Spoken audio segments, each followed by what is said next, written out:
stepping on a 5-day notice and putting in a performance like that? Oh, look, I'm proud of myself, but I'm a winner, and I expect to be winning, and unfortunately tonight I just fell short. How did it feel going in there against the former lightweight unified champion? Everyone said he'd be a class above. How did you feel in there with him? I don't feel that he was yes, he won the fight, and some experience showed, but I believe I'm at that level. I think with a full camp behind me and an opponent we can work on, I believe we're up there and we can work with these fellas. Luke, how do you establish a game plan on 5 days' notice? Mate, I've watched George since he turned pro. As I said, in the lead up, we were fans. We were coming down to watch him. I've been hitting George up to bring down Jake for sparring for years. Wanted to get him around it. I knew he had the experience from training with Pacquiao, and I wanted him to see what the intensity was like at that top level. Mate, we'd watched him plenty of times, and we knew he was going to be fast. We knew he was going to be good at encounters. We knew he'd be trying to steal rounds at the end, and we did try to adjust with that. And I thought he closed the show really good. Jake, I thought he came home really strong. He started showing a bit more patience there in those middle rounds and started timing him a bit better. But a bit more time to work on the plan would have been good. But there's no excuse, We thought we gave it a good shake. Steve, your thoughts on the scorecards? I had to. Yeah, I had to. I'm a Queenslander. Mate, I thought two of them got it dead wrong. They both need to go back to school and learn. The third bloke was pretty well right on the night.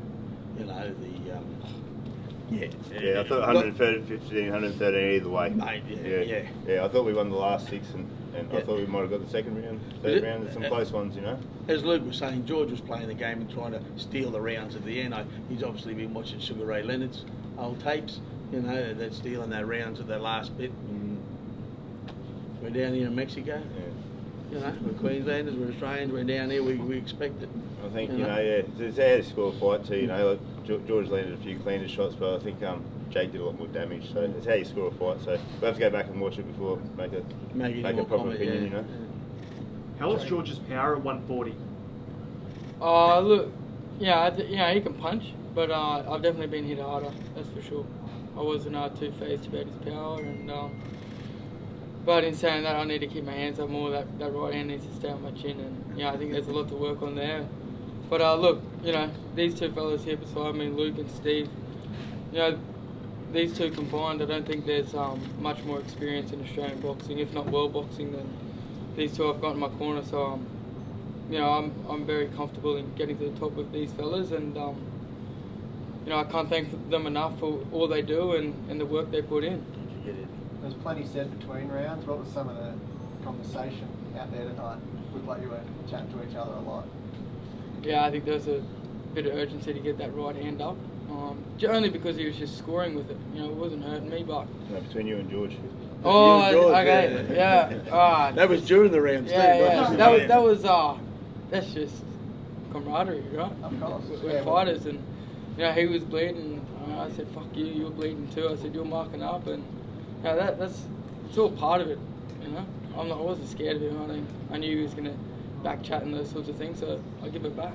You started fast. You seemed to settle in around 4 or 5 maybe, and then obviously drive it home. Is that how it felt? Were you surprised at the start at his speed, I guess? Yeah, he was definitely quick. Coming up from that lightweight to super light, the speed was a little bit of an adjustment for me. But, like I said, I took this fight on 5 days' notice, so I'm fairly happy with the performance, but I'm here to win, so... Did you sense a change after the head clash? George said he was going good until the head clash opened the cut. Yeah, there was a cut there, but, it wasn't my head, so I can't comment on that. What did you tell yourself, or what did the corner tell you to change that gear from 6 on? Just find something. I just wanted to step it up a notch, and I believe I did, but to these judges down here, it wasn't enough. But I'll be back. I belong up here. You will be back with the matchroom contract Monday morning, apparently. Yeah, I'm holding to that.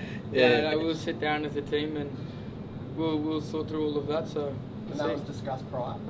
Yeah, that was. Eddie was part of the deal that we did with Eddie, because he's the only promoter that's ever spoken to us like that and said to us beforehand, win, lose or draw, we'll get a contract for you and we'll make things happen. Because he was very thankful. We jumped in and took the fight and helped keep the show together. So mate, can't complain about him. There's not been one thing, has there, Lee? No, it's been, the yeah, camp, they've done yeah. nothing but look after us, you know. I suppose it's pretty cheap looking after us for 5 days, isn't it? Instead of 10.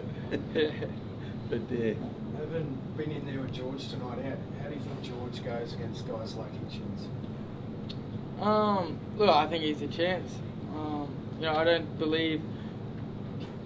know if he's still up at that level, but you know, he beat me tonight, so you know, yeah, I think he can get right up there and get the big fights and the big belts, and he could even potentially get all the belts again one day. He's certainly not done yet, and you know, that just proved tonight. He beat a young and upcoming strong fighter. Do you feel like this could put you in good stead for some international names as well? Yeah, I believe so. I believe that just showed tonight as to where we're at, and you know, I look forward to talking to Eddie and other promoters around the place and getting these big fights happening. Are you any chance of still turning up in Newcastle? I don't know about that one. I've got a bit of a rest, but you know, I'll be back to training, you know, in a week or so, and just back to the grind. How'd you get him to change gears, Luke? How to get him to change gears? Yeah.